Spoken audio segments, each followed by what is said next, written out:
Hey guys, Cam315 back at it with another video for you guys, and I am back. If my camera can freaking focus up, I am back with another Oshi No Ko episode review for you guys as we finally get the return of one of the more popular series as of late, and that is Oshi No Ko. I'm happy that Oshi No Ko is back.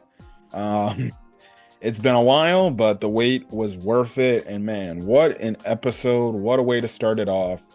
And yeah, and look, the episode was kind of basic and, you know, layman's terms, in terms of what the story was about, in terms of this. And it's just basically Aqua working on his acting thing or the play gig that he's doing, or that he picked up from season 1 so he can get closer to the director, who apparently has something to do with and her secret about who the dad could be, and everything. So, you know, you get that, little bit of Kana stuff, but mostly Akane stuff, and mostly kind of like how, you know, these movies, I guess you could say, like how movies or TV shows or even these script plays, you know, they adapt like certain mangas or certain premises of like the comics or something like that. And how in some cases some directors sometimes change things as opposed to the original, you know, source material. And because we end up seeing, like, at the end of the episode, like the author comes in and basically at the end is like, yeah, there's one thing I actually would like to say. Let's change this entire damn script. So, that's the thing. Obviously, I think the first thing I want to talk about Oshi No Ko season 2 is obviously the opening and the ending. Oh my god, dude. Listen. Now, I'm gonna have to listen to the season 2 opening for the next few weeks, and then I'm obviously gonna have to go back and listen to Idol, the season 1 opening song. I'm sorry, man. I don't know what's better. Like, I was legitimately thinking, I'm like, okay, I'm sorry, but how are they going to freaking like find a way to outdo or at least get up to the level of what Idol was as a song? And then when what happened with Idol happened, because listen, let's be honest, the season 1 opening was catchy as hell. It was catchy as hell. The moment the song comes on, where you're already bumping into it, and the next thing you know, I'm listening to the season 2 opening, watching, listening to it, and they start off with the bump. I'm like, whoa. I'm like, calm down. And they get into the chorus of the song. I'm just like, dog, there's no way they found a way to actually make us the second season opening on the level of the first opening. Again, I don't know if I would take it over the first opening. I think the first opening holds a special place in my heart because it was the first one, and it's crazy, man. It's absolutely crazy. But the second one's damn good, and then the ending, I really do like the ending too. The ending, the opening. If there's one thing they got right about Oshi No Ko season 2, it's the ending and the opening and the ending song. My goodness. Now, when my dear friend Nokotan comes up, I'll give you my thoughts on that opening too, because honestly, I can't lie. Even though that shit is like honestly a meme and a freaking funny ass song, and everything, that song's a banger too. Listen, but whatever. Anyways, Oshi No Ko. The visuals are just great. It feels like they've improved massively over, like, in one episode. I feel like I can vividly remember most of the episodes of season 2, and they were really good, and they were really damn good animated episodes, but in one episode of Oshi No Ko season 2, it feels like they went all out with the just detail and certain aspects of this episode. Like, I know that one acting scene kind of had with the one guy, and you kind of do like the paint layover and everything. I'm sorry, man. That was clean animation. It looked beautiful and it looked absolutely stunning. But you know, it's absolutely, it just, one episode, it looks gorgeous. The animation is absolutely gorgeous, and I don't really talk about animation too much, but holy hell, man, it looked absolutely visually stunning and absolutely gorgeous. Like, I enjoyed every bit watching this episode. But anyways, most of the main part of the episode is kind of surrounded around Aqua doing his gig, but not really around Aqua. It's mostly around Akane, really. I do like the banter between him and Aqua because if you remember from season one, after the TV show they were in, they're kind of being like pretend boyfriend girlfriend, and you get this funny little scene where, I guess you could say Aqua's like he's kind of saying like these because what is it? He brings up the fact because I think she comes over, she's like, you're looking at Kana a lot, which it kind of shows like, okay, Akane kind of has some actual feelings for our boy Aqua. Like, she actually somewhat likes him more than just faking it. She actually like has feelings for him, and she's like, you're looking at Kana, aren't you? And he's like, yeah, and he rats off basically the things that she's pretty good at, and then he kind of compares it to her. And she kind of pisses her off, and he's like, if you're upset, you can just tell me. I don't really care, but all right. Which it's absolutely hilarious and funny with their little banter. But basically, kind of the premise of this episode is like how adaptations are handled in terms of like plays, or yeah, I guess you can say movies and TV shows, because you have it to where they're going off this manga called Tokyo Blade. I don't know if that's like an actual manga in real life. Again, put that in the comment section if it is, but apparently like it's like a war like story.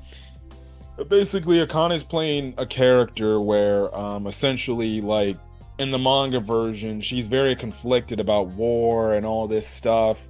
But in this play, it's kind of like, oh, well, I don't really care. I'm just a happy-go-lucky person. If war has to happen, war has to essentially happen. And I'm fine with that, essentially. And Akane kind of has a little bit of an issue because she read the original material, and she's like, well, the character that I'm playing has a lot of conflict. Like there's no character depth or character meaning to her without this conflict that's within her about essentially the war. And everything. So, she basically has it where she kind of has a little bit of an issue with the script and the writing of her character. And Aqua's just like, well, if you have that problem, go talk to the director, essentially. And she does go talk to the director, and the director's like, yeah, we understand that, but we kind of made the changes because, listen, it's only a 2-hour play and there's only so much we can fit into it, and if we actually do what you think we're doing, well, then it's going to affect how other characters are portrayed, and we kind of want to put more focus on other characters and give more depth to them instead of like, I guess, her character, which it kind of goes into the whole thing of how, like, I guess these studios and these companies and even in Japan culture, I guess how they adapt like certain mangas or comic books for like superhero movies out here in the West. Or basically are like a video game with the video game live action movies. Like, obviously you want to be as faithful to the source material as you can be. But the number one thing is 9 out of 10 times you're probably going to change things from the original source because you don't want to have it word for word. And plus, like I said, if it's like in a movie format or a play format, you only got so much time to flesh out a script and get to the point because you can't really tell all of what you're adapting, because at that point it could be a damn near, for example, a movie like a 5-hour movie, and for a play it could take even longer than that. So it's like, to condense a script, these directors, they got to find things from the source material and be like, all right, here's things that we can pull, and here's things how we can write the character in a weird way. And sometimes, like, okay, they change the character differently in terms of the way how they're portrayed, but trying to also at the same time somewhat keep what makes the character special.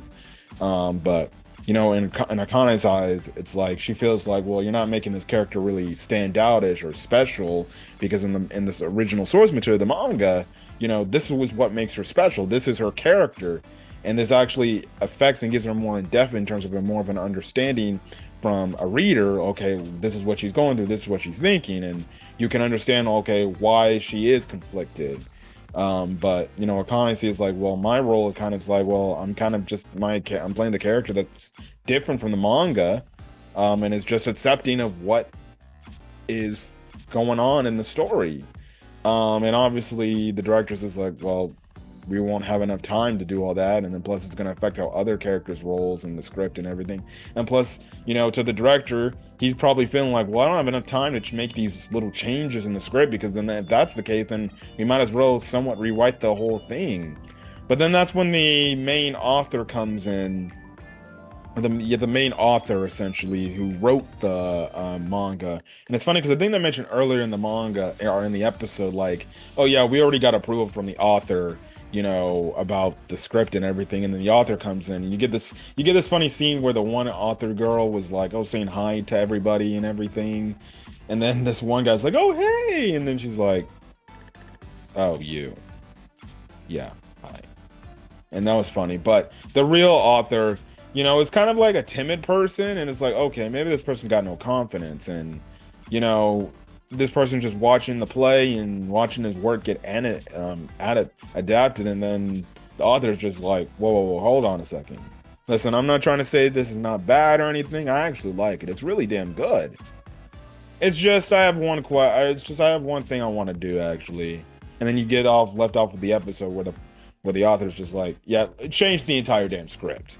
Which, it's funny because it's like, okay, maybe the author's like, this is nice, but honestly, this isn't what I envisioned what it was. So what? Change the damn script, please, and thank you. And I guess I would envision that the director has to do it because, well, the author's given them the right to use the story that they wrote. So clearly, whatever the author of the original material says, okay, look, there needs to be changes here. Well, then you're going to listen to the author. I guess you can say in a case it's like with Sonic the Hedgehog live action movie. You saw that first Sonic the Hedgehog design and everybody was grossed out, and then guess what? They ended up changing the design for the better. So clearly the author's going to probably try to make the play changed to her or to the author's vision. So then guess what? Boom. You get what you want. And everybody goes home happy, and the author's happy that basically their story is adapted in a correct way, or a way how they feel like it's best in their eyes. So yeah, that's basically it. Basically Aqua's still moping about, being gloomy, dark, doom, keep to himself Aqua. We do see a little bit of Ruby, actually. She just appears at Ai's grave in the episode, basically kind of giving a rundown of what's been going on. You know, basically the episode 1 was a little bit of like, all right, let's advance the story a bit, but also let's have a little bit of a, you know, I guess you can say a little bit of a refresher memory for people who didn't rewatch season 1 going into this season. But yeah, eventually I'm gonna eventually rewatch season 1 again, yes, in the English dub, even though people don't like the English dub of Oshi No Ko. I have no problems with it, with the little bits and pieces I've heard about it, but all right, I guess. If people have an issue with it and you prefer the sub version, all right, that's fine. You know, you don't have to shit talk on the dub version. Which that would have led to a whole controversy and everything, so there. But anyways, that's basically it. But I'm just glad that Oshi No Ko is back, man. I love me some Oshi No Ko, and I definitely can't wait to see where Oshi No Ko goes from here. But anyways, if you guys like the video, leave a like, put in the comment section your thoughts on the first episode of season 2 of Oshi No Ko. Hit that subscribe button if you want to get more Cam Free 15 content or any other Oshi No Ko content I upload to the channel. Until then, guys, catch you guys in the next video and see you guys later. Peace.